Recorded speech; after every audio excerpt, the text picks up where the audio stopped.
상쾌한 아침 원주에서 출발합니다.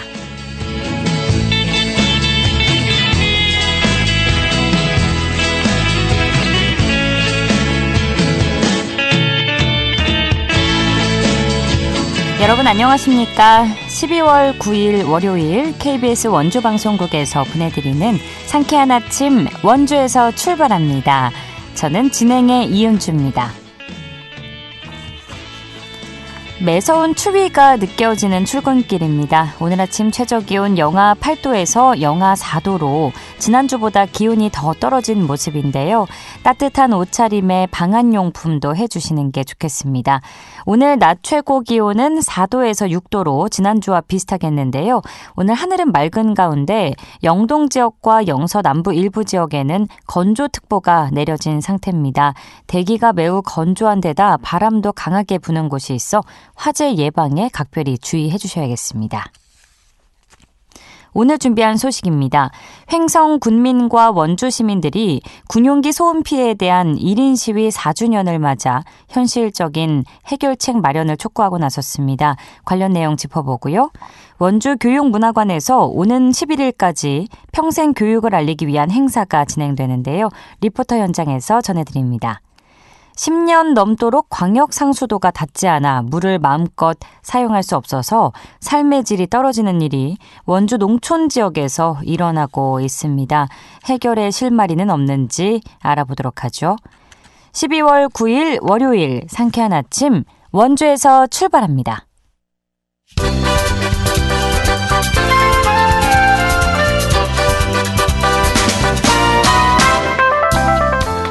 오늘의 뉴스입니다. 횡성군이 사랑의 땔감 나누기 행사를 열고 지역 취약계층에 난방용 땔감을 전달했습니다. 땔감 나누기는 산림사업장에서 나온 벌채목을 수집해 경제적 어려움을 겪고 있는 홀몸 어르신과 장애인 등에게 난방용 땔감을 공급하는 사업인데요. 읍면행정복지센터에서 선정한 35가구에 오는 13일까지 각 가구당 1.5톤씩 총 52여 톤을 공급할 예정입니다. 2025학년도 대학 수학능력시험의 성적표가 원주 4천여 명을 포함해 도내 11,900여 명의 수험생들에게 배부됐습니다. 각 학교에서 성적표를 받은 학생들은 최저 등급을 확인하고 본인에게 유리한 대학을 살펴보는 등 본격적인 진학 상담에 들어갔는데요. 수능 성적을 토대로 오는 13일까지 대학별 수시 합격자가 발표되며 정시 모집 원서 접수는 이달 31일부터 내년 1월 3일까지 진행됩니다. 강원도 교육청이 강원도 내 일반 공립학교에서 운영하는 특수학급 416개 가운데 66개가 과밀학급이라고 밝혔습니다. 이는 전체의 16%에 해당합니다. 과밀학급은 초등학교가 24개로 가장 많았습니다. 오늘의 뉴스였습니다.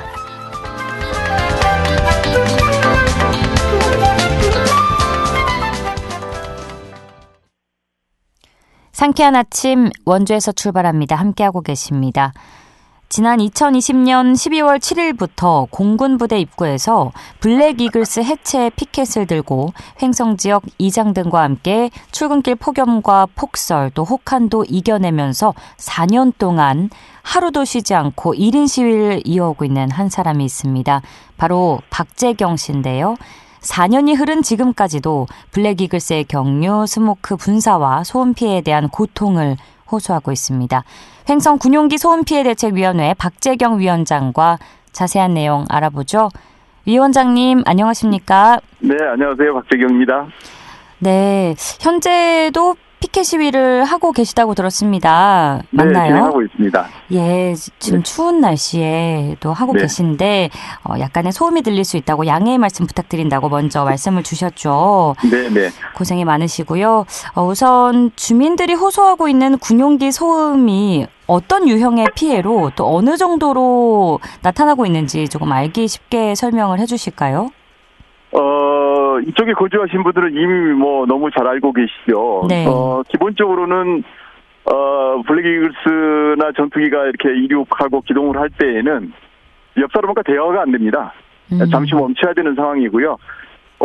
또 학교의 학생들은 수업 진행 중에 교사가 수업 내용을 진행을 하다가 중간에 멈춰야 되는 그런 상황이 발생이 됩니다.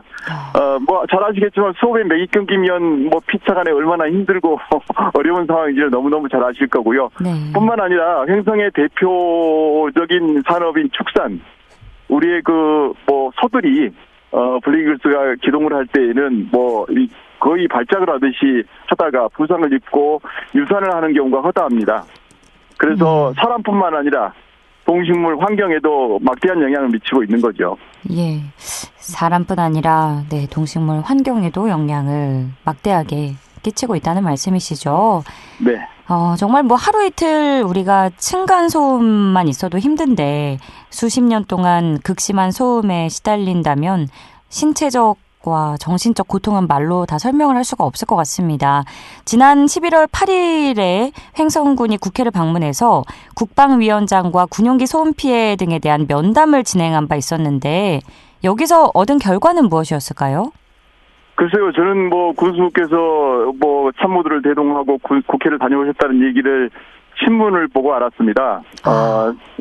저희들은 전혀 사전에 조율이 없었고요. 이게 지금 관과 민의 자발적인 운동과의 괴리를 여실하게 보여주는 거라고 생각합니다. 물론 국가가 주민들을 대상으로 해서 막대한 피해를 주는 거에 대한 보상, 이것이 불필요하다고 할 수는 없겠죠. 중요한 부분이기도 합니다. 당연히 받아야 될 권리이기도 하고요. 그러나 지금 당장 중요한 것은 우리 군용기 소음 피해 대책이 민간단체에서 수년 동안 블랙이글스로 인한 소음과 경유 스모크로 인한 환경, 이러한 문제들을 근본적으로 해결하기 위한 목소리를 내고 있는데 주민들과 사전에 협의도 없이, 사전에 어떤 전략적인 논의도 없이 일방적으로 가서 보상에 관련된 내용들을 언급한 모양이에요. 군소음 보장법에 관련된 내용들을 보상법을 개정하라는 그런 의견을 준 것 같은데, 예. 이거는 사실 저희들 입장에서 봤을 때는 뜬금없는 갑자기 뒷북치는 거 아닌가라는 생각이 좀 듭니다. 무엇보다도 지금 우리가 군용기 소음과 관련된, 특히 블랙이글스와 관련된 저희 활동들이 이제 언론에 공개가 되게 되면 댓글이 뭐가 달리냐면 군을 상대로 해서 돈도 받기 위한 이 활동이다, 불순한 의도로 하는 활동이다라고 하는 댓글들이 많이 달려요. 거기에 기름 부은 격이 아닌가라는 생각이 좀 들어요. 물론 당연한 권리로서 보장되는 거 받아야 되는 건 맞는 거지만 현실적으로 보상이 지금 너무 턱없이 부족하기 때문에 그러나 그거는 근본적인 문제 해결과는 비교할 수 없는 부분이라고 저는 생각합니다. 우선순위에 있어서 좀 틀린 부분이에요. 예, 말씀하신 현행 군소음 보상법, 이 부분은 피해 지역 주민 지원 사업의 근거가 없는 데다가 이제 형식적인 보상에 지나지 않는다는 지적이 나오면서 법령이 시행된 2020년부터 끊임없이 논란이 있어 왔다고요. 네. 사실 이 법 자체가 졸속으로 만들어진 겁니다. 과거에는 국가에서 이 소음 피해에 대한 보상을 할 수 있는 법적 근거가 없었어요. 그래서 이제 이쪽 저쪽에서 여론이 들끓고, 특히 이제 개별적인 주민들이 직접 소송단을 모집해서 이 보상을 받는 그런 형태가 전국 각지에서 산발적으로 이루어지다 보니까 이거를 이제 급하게 받아서 입법화 시킨 겁니다. 그래서 중간 과정에서 여러 가지로 문제도 많았었고, 그런데 어찌됐건 졸속으로 이제 이 입법이 되다 보니까 당시에 10수년 전에 대법원에서 판결받은 보상 금액이 1종, 2종, 3종의 기준으로 나뉘어져서 이제 보상 금액으로 책정이 된 거고, 그러면 감액 규정이니 뭐니 하는 것들 불합리한 것들이 한두 가지가 아니죠. 예, 또 피해 주민들은 특히 전입 시기와 근무지 등에 대한 복잡한 감액 조항과 또 주민등록을 기준으로 하는 보상 체계로 인해서 상시 근로자나 학생들이 제외되는 문제를 지적해 왔는데요. 네. 이 같은 상황이 발생한 부분에 있어서도 말씀하신 대로 이제 졸속으로 관련법이 만들어졌기 때문일까요? 어떻게 보시나요? 그렇습니다. 그렇기도 하고요. 또 이거는 사실은 법 개정 이전에 시행령으로서 얼마든지 할 수 있는 부분입니다. 그래서 우리가 사실 이 부분을 공군에다 대고 얘기할 게 아니라 국방부에게 이제 직접적으로 압박을 해서 그들이 결심하면 되는 문제입니다. 법까지 개정하지 않아도 되는 문제이고요. 또 한 가지는 이 국방부에서 우리 이제 이런 불편한 이 과정 절차 또 내용들 얘기하게 되면 예산이 없다라고 얘기합니다. 결국에는 이제 이거 국가 예산과 관련되는 부분이고 기재부에서 승인을 안 한다는 논리로 이렇게 그 소극적인 대응으로 일관을 하고 있어요. 그리고 무엇보다 중요한 것은 대한민국의 IT 강국 아닙니까? 네. 국방부나 이쪽에서 의지가 있다라고 한다면 매년 그 추운 날씨에 연세 높으신 어르신들이 매년 똑같은 절차를 반복하기 위해서 현장을 방문해서 신청해야 되는 이런 절차 간소화하는 것부터 먼저 시행해 줘야 될 거라고 생각합니다. 네, 그럼 주민들이 궁극적으로 요구하는 사항은 구체적으로 무엇인지 궁금하고요. 가장 시급히 해결해야 할 과제는 또 무엇이라고 생각하시는지 여쭙고 싶습니다. 네. 이 행성이 겪고 있는 가장 큰 문제점은요, 소음뿐만 아니라 그 블랙 이글스가 내뿜는 연막으로 인한 그 환경 피해입니다. 그래서 기본적으로는 블랙 이글스는 전투력과 무관한 존재이기 때문에 해체하는 게 정답입니다. 그러나 정답이 그게 불가능하다라고 한다면 원천적인 소음을 해결할 수 있는 근본적인 방안을 공군에서 가지고 와야 되는 거고요. 특히 지금 뭐 이제 주민들이 요구를 해서 경유 대신에 친환경, 그들이 말하는 친환경 스모크를 개발을 했다라고 하는데 친환경 스모크라고 하는 그 원료 물질에 대한 성분을 지금 공개를 안 하고 있어요. 그 생산하는 업체의 특허 절차가 아직 마무리되어 있지 않았다는 그런 석연찮은 이유를 대고 있는데, 아니 물질을 바꾸는 데 대한 신뢰성이 확보되지 않은 상태에서 어떻게 이거를 친환경이라고 얘기할 수 있겠습니까? 업체를 지금 대변하기보다는 주민들의 입장에서 이 일을 처리해야 될 거라고 생각합니다. 그래서 저희들은 끝까지 이 문제에 대해서 근본적인 문제 해결이 될 때까지 천일이 됐든 만일이 됐든 끝까지 투쟁할 것입니다. 예, 관련 정보에 대해서 좀 투명하게 공개하고 설명해 주는 부분이 필요해 보이는데요. 네. 이 부분을 제외하고 본다면 지난 5월 횡성군이 2024년도 군용기 소음 피해 보상금으로 소음 대책 지역에 거주하는 주민 16,100여 명을 대상으로 44억 7천만 원을 지급한다고 밝힌 바 있는데 이게 현실성을 좀 반영한 피해 보상금이라고 생각하시나요? 한 달에 3만 원, 6만 원, 9만 원이거든요. 사실 이게 뭐 아이들 과자값도 안 되는 부분입니다. 이게 제가 아까 말씀드렸던 십수년 전에 대법원에서 판결 난 판례를 근거로 하고 있는데요. 그간에 얼마나 많은 세월이 흘렀습니까? 이거는 현실화돼야 된다고 보고 특히 무엇보다도 감액 규정들을 현실화시키는 부분이 필요하다고 봅니다.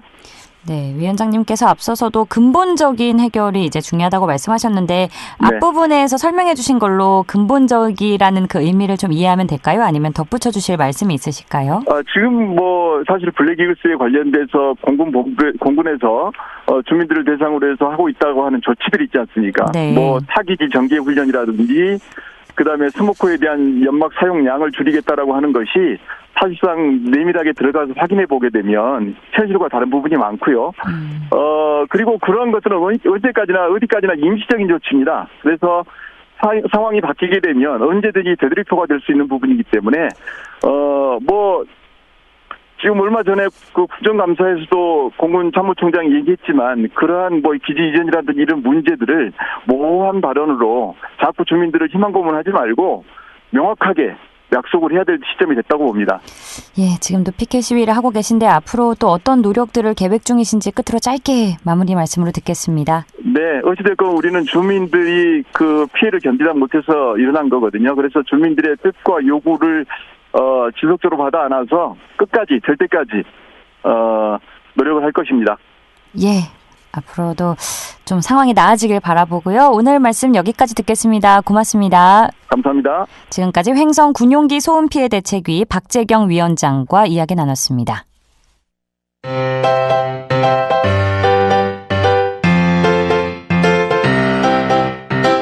KBS 원주방송국이 유튜브 다시 듣기 서비스를 실시합니다. 매일 아침 강원 영서남부권의 뉴스와 정보를 전해드리는 상쾌한 아침 원주에서 출발합니다는 KBS 원주라디오 유튜브 채널을 통해 다시 들을 수 있습니다.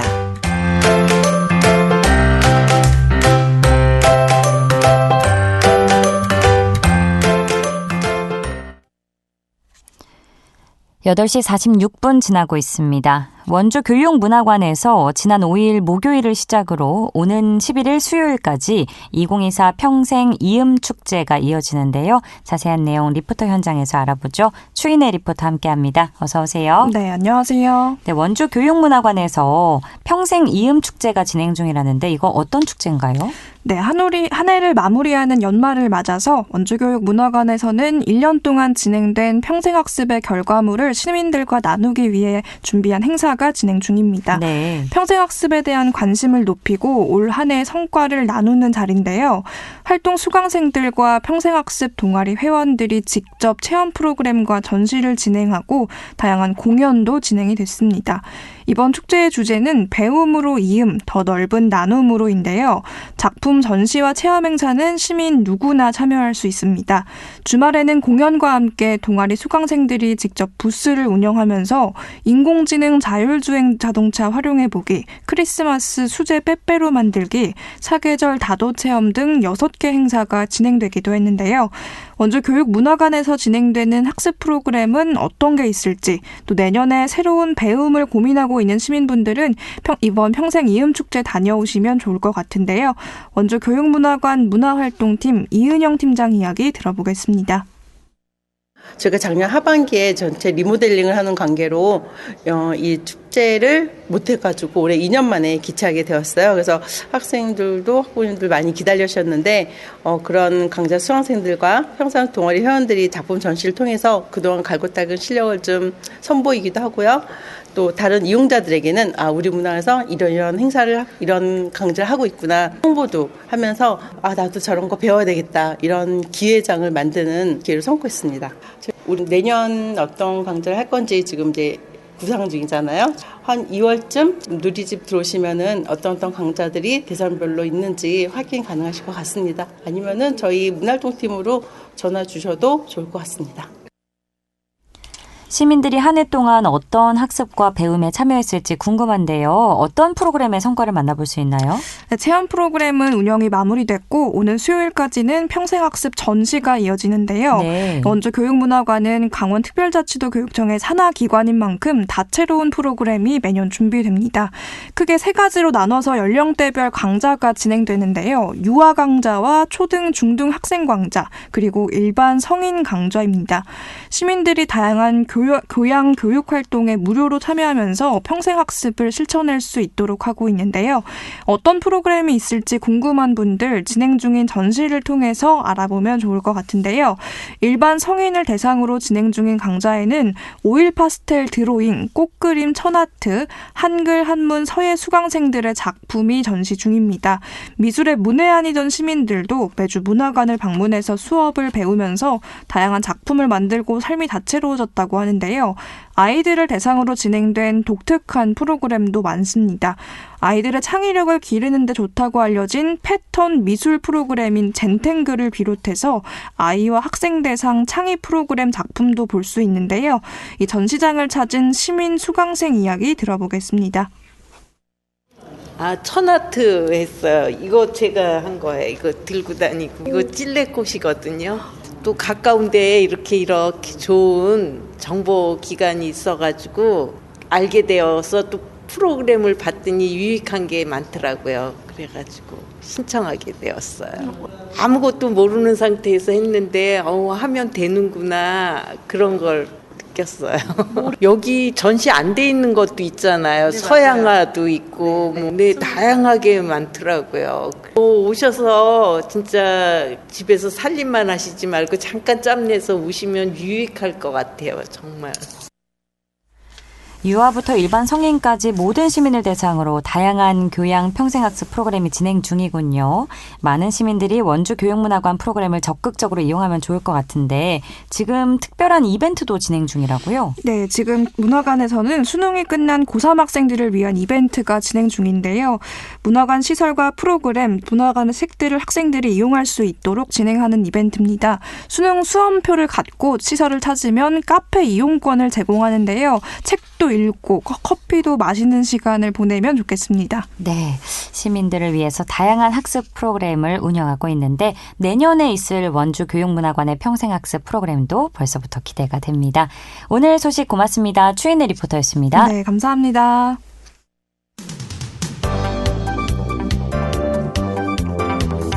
생생한 현장, 유익한 생활 정보를 전해드리겠습니다. KBS 원주라디오 상쾌한 아침 원주에서 출발합니다를 함께하고 있습니다. 8시 51분입니다. 광역 상수도가 닿지 않아 10년 이상 먹는 물은 생수를 사서 마시고 있는 등 그야말로 삶의 질이 떨어지는 일이 원주 어딘가에서 일상이 되어버린 지 오래라고 합니다. 이에 대해서 대책은 없는지 원주시 상하수도사업소 수도시설과 김치연 과장에게 이야기 들어보겠습니다. 과장님 안녕하십니까? 네, 안녕하세요. 수도시설 과장입니다. 네, 현대를 살아가는 요즘 이 물을 마음 편히 마실 수 없다는 게 잘 이해가 되진 않는데요. 원주 일부 지역에서 이 같은 민원이 어제 오늘 일이 아니라고 들었습니다. 왜 이 같은 일이 발생하게 됐는지 원인부터 설명해 주실까요? 농촌 지역은 마을 상수도나 지하수 개인 관정을 이용하여 의명수 시설로 많이 사용하고 있습니다. 특히 개인 관정 시설은 아무래도 시간이 경과하면서 환경적인 변화로 외부의 오염수가 들어오는 경우가 있을 것으로 생각됩니다. 네, 현재 원주시에서 수질 오염과 관련한 민원이 몇 건이나 좀 접수된 상태인가요? 특별히 수질 오염 관련해서 민원 접수된 것은 없고요. 읍면 지역에서 광역 상수도 공급 요청은 지속적으로 민원이 제기되는 상태입니다. 아, 민원이 따로 접수된 건 그래도 없는 상태인가요? 예, 아직 없습니다. 예. 앞서 수질 오염으로 물을 더 이상 마시지 못하는 상황이라는 말씀을 드렸는데 올해 강원특별자치도 보건환경연구원에 3차례 수질 검사에서 기준치 이상의 불소와 세균이 검출이 됐다고요? 네, 올해 강원도 보건환경연구원에서 기레물 미륵상킬이 이런 네. 6가구 대상으로 먹는 물 46개 항목에 대하여 3차례 수질 검사를 진행하였는데요. 네.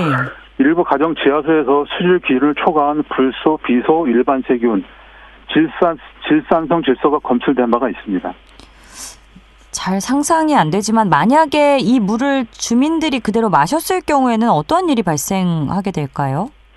당연히 먹으면 안 되고요. 네. 3차례 수질 검사에서 부적합 판정을 받았기 때문에 음영수로는 부적합하고요. 신규로 지하수 관정을 개발하여서 수질 검사 후에 적합 판정을 받은 다음에 물을 먹어야 될 것 같습니다. 그쵸. 사실 근데 저희가 이제 마시는 물을 매번 뭐 이게 위생에 적합한지 이제 깨끗한 마시는 물인지를 뭐 확인하고 마시는 상황은 아니지 않습니까? 네, 이 부분에 대해서 보완책이 필요해 보이는데요. 네. 원주시 귀래면 주포 1, 2 절안마을 주민들의 경우에 광역수도가 닿지 않아서 10년째 생수를 사드시고 계시다고 들었어요. 네. 네, 광역수도가 이렇게 오래도록 닿지 않는 그 원인은 무엇인지 궁금하고요. 또 10년째 생수를 사드신다면 아무리 뭐 물값이라지만 그 비용도 만만치 않을 것 같은데 별다른 대안은 없는 건지도 여쭙고 싶습니다. 일단 예산 확보가 제일 중요한 사안 같고요. 네. 비대면 주포 같은 경우에는 마을 안길이나 비법정 도로도 상수관을 매설하여야 하는데 개인 사유가 많고 토지상 승낙이 쉽지 않습니다. 그래서 원주시에서는 토지를 매입하여 도로 개설 시 상수 공사를 병행 추진하다 보니 시간이 오래 걸리는 것 같습니다. 네, 결국은 예산 문제도 빠질 수 없겠죠. 네. 말씀하신 것처럼.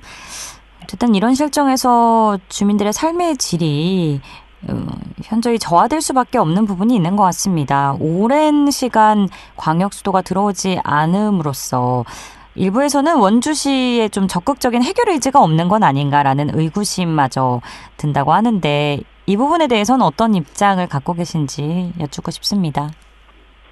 상수 확충 사업은 2021년부터 지방 이양 사업으로 전환이 되었습니다. 그렇다 보니 국도비 지원이 매우 미미한 상황입니다.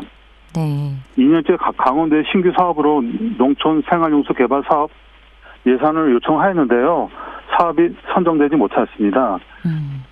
대부분 원주시 상수 특별회계로 충당하고 있는데 많이 부족한 게 현실입니다. 수질오염 지역에 우선 사업을 진행하고 사업 순위를 끌어올려서 읍면 지역에 더욱더 혜택이 돌아갈 수 있도록 노력하겠습니다.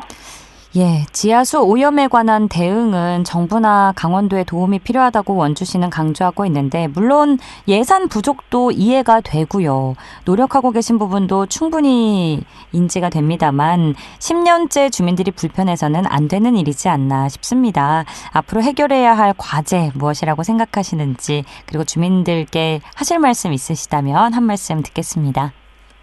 원주시는 안정적이고 깨끗한 먹는 물 공급을 최우선 사업 순위에 두고 강원도 환경부 등 관련 기관과 긴밀히 소통하고 세심하게 전략을 세워서 원주시에 보다 많은 예산을 가져올 수 있도록 최선을 다하겠습니다. 예, 혹시 다른 지역에서도 이런 일들이 종종 있나요? 다른 지역에도 종종 있습니다. 이게 국비라든가 예산 확보가 지금 재정이 열악하다 보니까 쉽지 않아서 네. 아무래도 상수 특별회계로 사업을 진행하다 보니까요. 사업 추진이 좀 더딘 경우는 있습니다. 알겠습니다. 어쩔 수 없는 부분들도 분명히 있을 거라서요. 앞으로도 많이 관심 가져주시고 애써주시기 바랍니다. 오늘 말씀 고맙습니다. 네, 고맙습니다. 지금까지 원주시 상하수도사업소 수도시설과 김치연 과장과 함께했고요. 12월 9일 월요일에 전해드린 순서 여기까지입니다. KBS 원주방송국은 표준 FM 97.1MHz로 청취자와 함께하고요. 유튜브 채널을 통해 다시 듣기 가능합니다.